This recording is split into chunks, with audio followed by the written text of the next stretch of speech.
Chiefs Kingdom. It's about that time. It's been a long off season, and we're here. It's game day.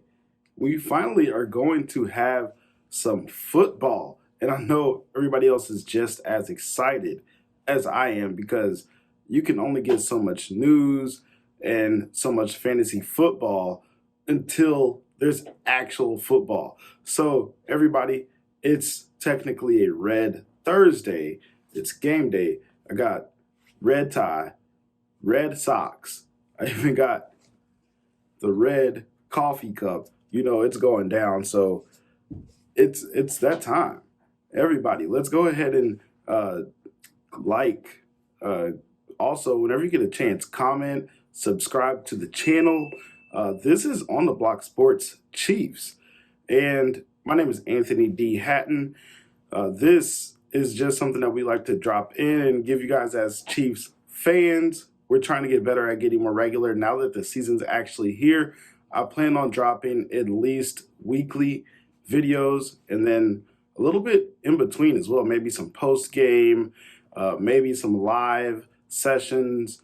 Let me know what you want to see, and just let me know what your input is because that is always good to have for talking points. Follow me on Twitter, Anthony D Hatton, and Anthony D Hatton 2 actually. So go ahead and follow me on Twitter. Go ahead and follow Arrowhead Addict. Look at their website. I have a new article that just got posted about the key matchups in this game for the Lions and the Chiefs. So go ahead and check that out as well. I'll probably link that in the description. With that being said, everybody has talked about, you got Chris Jones, who is still not under a new contract. And then you have Travis Kelce, who may or may not play. He's listed as questionable after hyperextending his knee in practice.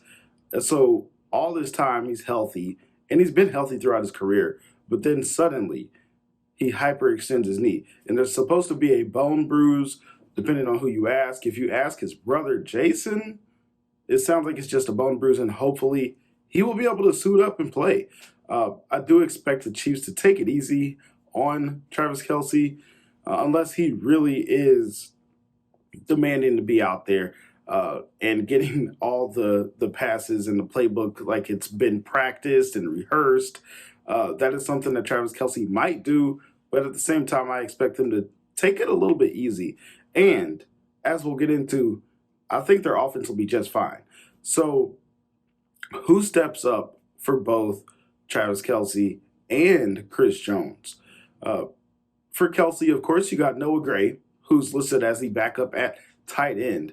And I do believe in him, but I think the Chiefs are going to spread it around. They have a lot of wide receivers that made the 53-man roster, and I think they're going to get good usage. I mean, it'll be a variety of wide receivers. You have Kadarius Toney, of course, who's supposed to be playing and practicing after he had been out for quite a bit of time. Ever since the beginning of training camp, he's been out with that minor knee procedure that he had.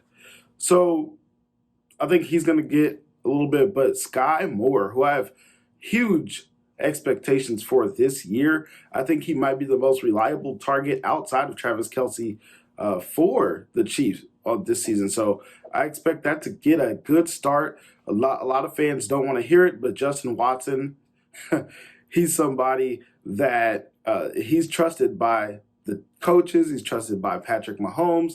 So I think Justin Watson is also going to play a pretty sizable role in this game, and it's going to start off early. Somebody that the Lions probably won't prepare for, even though he's made some plays even just last year and even in the preseason. So he's somebody who came in and out with the starters. As soon as Patrick Mahomes went to the bench, Justin Watson was one of those receivers that came out of the game and went to the bench for the rest of the game. So I think that's who will step up for the offense in general without a Travis Kelce. On defense, with Charles Omenihu out, I think Derek Nottie, of course, he's that run stuffer. But George Karlaftis, who was a rookie last year, came on hot at the end of the season.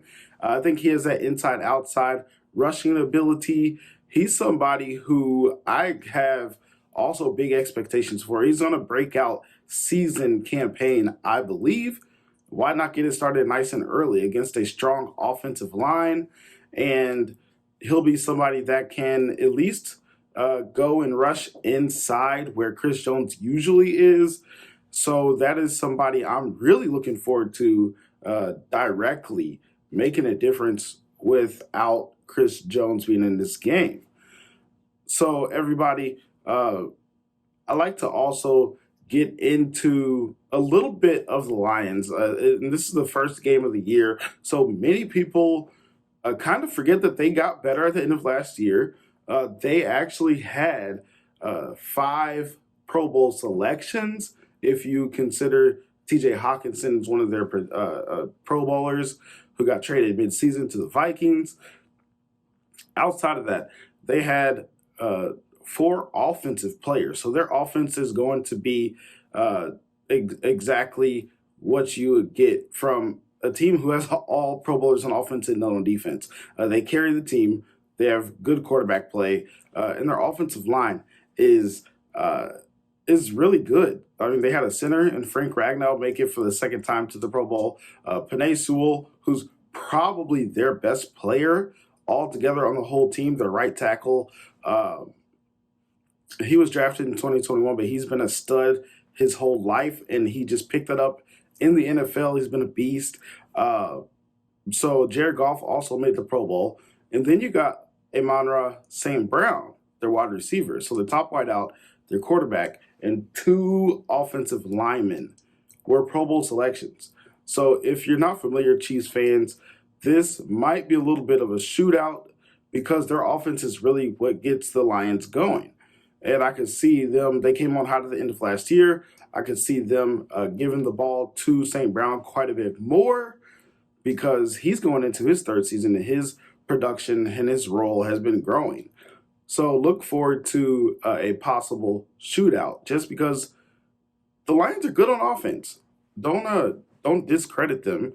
They are pretty good on that side of the ball. Now, on the other side, the Chiefs had 7 Pro Bowlers. I'm not going to go through the list. The Lions, they do have some top draft picks that you should also be familiar with. Last year, their pass rushers, they were able to find the number 2 pick, Aiden Hutchinson, a defensive end who can rush from any position on the defensive line. Then you also have their other 6th round pick became a really good rushing linebacker. So he plays the edge in James Houston. 8 sacks for Houston, 9.5 sacks for Hutchinson. They are going to be huge contributors from the 2022 draft for the Lions. And this year, there's also, I want to say, 4 different players that were drafted that are expected to have a considerable role as soon as this game and the season starts. Jahmyr Gibbs, the running back out of Alabama, he was a 1st-round pick. He's fast, electric. Some people, coming from Chiefs Kingdom here, some people thought that he was a Jamal Charles comparison. So that is somebody who he himself said that he wants to have at least 1,500 yards total this year. And he has high expectations for himself. So I think he's going to be their starting running back, even with David Montgomery signed to the team. Their other first round selection was Jack Campbell, a linebacker out of Iowa. He was the top linebacker selected in this past draft. He's just a good old run stopper who can find the ball no matter what. It's kind of like a Nick Bolton, I would say, but we don't know if he's actually going to be that good in the NFL. We'll see. Either way, he's expected to have a big role. Sam Laporta, their top tight end, 2nd round pick from Iowa as well. He's an instant receiving threat for Jared Goff. And then Brian Branch, who's going to be their day 1 cornerback, who came from Alabama, but he can also be extremely versatile. He can move. He came out of Alabama being a safety, I believe. He might be the best rookie defensive back in this draft class. So those are all players that I think the Chiefs fans, Chiefs Kingdom, should be aware of. And so another thing I like to do here is talk about each team's their offenses and their defenses and their ranks. So offensively, when you look at the different metrics such as points per game, total yards per game, you're also looking at rushing yardage, passing yardage, giveaways. Those are all things that I think here we need to mention, especially whenever the whenever the Detroit offense is the identity of their team. Points per game, however, as we all know, the Chiefs have the best offense in the NFL. When you have Andy Reid, Patrick Mahomes, that's just what it is. The points per game, Chiefs were first. Detroit came in fifth in the NFL at a little over 26.5 points per game. Yards per game, the Chiefs obviously were first again. The Detroit Lions were in fourth place last year at 380 yards per game. So they're an offense that can get the ball moving. They can eat up a lot of grass, and they can put the ball into the end zone. Rushing yardage per game, the Detroit Lions were 11th in the NFL, whereas the Chiefs were 20th. So that is something that gives the edge to the Lions. Passing yards per game, of course, behind Patrick Mahomes and Andy Reid, went to the Kansas City Chiefs, but the Lions were at 8th in the NFL. And one more thing about the offense for the Lions is that they were the best in the NFL at taking care of the ball. For giveaways, they averaged less than 1 per game, which put them at number 1 in the NFL. So to sum it all up, on offense, I think the Kansas City Chiefs, they're going to want to attack and be who they always have been. There are a lot of unknowns, whether that's Travis Kelce playing or just who the cast of wide receivers are. What exactly will the Chiefs want to do? Execute to their advantage, and I think that's exactly what they'll do. For the Detroit Lions, they're going to want to run to set up the pass, be efficient, and don't give any possessions away to the Chiefs. You want to make sure that you have the possession battle won, whether that's time of possession, the amount of drives that you have as the team on offense. Don't give more opportunities for the Chiefs offense to score, because that is one way to lose. So that was the offense. Let's look at the defenses for each team. And surprisingly, the Chiefs actually rank better than the Lions on every single defensive phase. And that led me to question a lot more about this matchup whenever it was supposed to be a really good game. However, let's get into the numbers just a little bit. For points per game, the Chiefs were 18th, whereas the Lions were 28th at allowing the most points. Yards per game, the Lions were dead last, whereas the Chiefs were 14th, allowing, of course, middle of the pack yardage. For rushing defense, passing defense, all were in favor of the Chiefs as well. Even takeaways, they were tied, and I was hoping to see maybe the Lions had a little bit of an edge in that, but no, they were exactly at 1.3 takeaways per game, just like the Chiefs. So what that means is here, for Detroit, I think what they have to do is use Aiden Hutchinson and James Houston to create pressure and also maybe get a couple of takeaways, a strip sack, something. But that is what the defense is going to have to do for the Lions. Create some pressure. That's their only hope. Whereas with the Chiefs, I think if they stop the run and force other wide receivers besides for Amon-Ra St. Brown to win, then you're pretty much doing exactly what you would want to do for the Chiefs defense. I think Nick Bolton, he's ascending as well to be one of the top linebackers in the NFL. You put him on a couple of run stuffs with Jahmyr Gibbs, that's going to show him what it's like to be in the NFL, and that'll help the Chiefs maybe get a lead and play from ahead throughout the rest of the game. The Detroit defense is no good. If they're anything like they have been for the last 2 years, the Chiefs should have their way this game. Coaching. Now, let's talk about a couple of matchups here, and then we'll go ahead and get out of here for the rest of this video. Once again, just go ahead and follow your boy on Twitter. You can also like, comment, and subscribe. Tell me what matchups you think are best. Coaching wise, we don't really need to get into that. Andy Reid and Dan Campbell. Dan Campbell has made some improvements. He's been there this is going into his third year for the Lions as head coach. First season they were 3-13-1. Last year they were 9-8, which is impressive because they started off 1-6, and then over the last 10 games, they won 8 of their last 10 games. So that is something that I think they have some momentum going into the offseason. They had a strong draft, and Dan Campbell has made some improvements, but you're talking about him versus a 2-time Super Bowl winning, consistently in championship games throughout his coaching career. Andy Reid is just no match in this comparison here.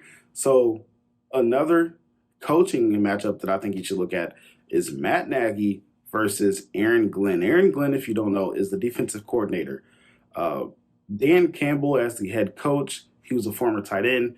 He handles a lot more of the offense, whereas Aaron Glenn has been the man guiding their defense to dead spank last. The last couple of years, they've been arguably the worst defense under Aaron Glenn. So he's got some players. It's possible that this year they start trending in the right direction. But if you're talking about going against this high-powered Chiefs offense, I don't really know if that's going to be something that they're going to improve in this game specifically. Matt Nagy, he's proven as the offensive coordinator before in the past that he can help lead with Alex Smith and Patrick Mahomes. So I think him being an Andy Reid disciple, he was good enough to be a head coach, or at least get the head coaching opportunity, whereas Aaron Glenn, I don't know if he's doing anything to help himself in getting any jobs. This is something that is also hands down Chiefs, every coaching phase, their defensive coordinator. I didn't really get into that. Steve Spagnuolo, I think he's also got some things dialed up. So now, if you want any more, you are going to have to go check out my article on Arrowhead Addict that just got released this morning. It's game day. Everybody go ahead and check that article out. I'll give you 3 key matchups to look out for. That is something that Arrowhead Addict is a dope team. Everybody there is, first of all, a fan, so they give you the perspective of not just the national media, but also we're pretty objective and honest, and just the people are so cool and down to earth.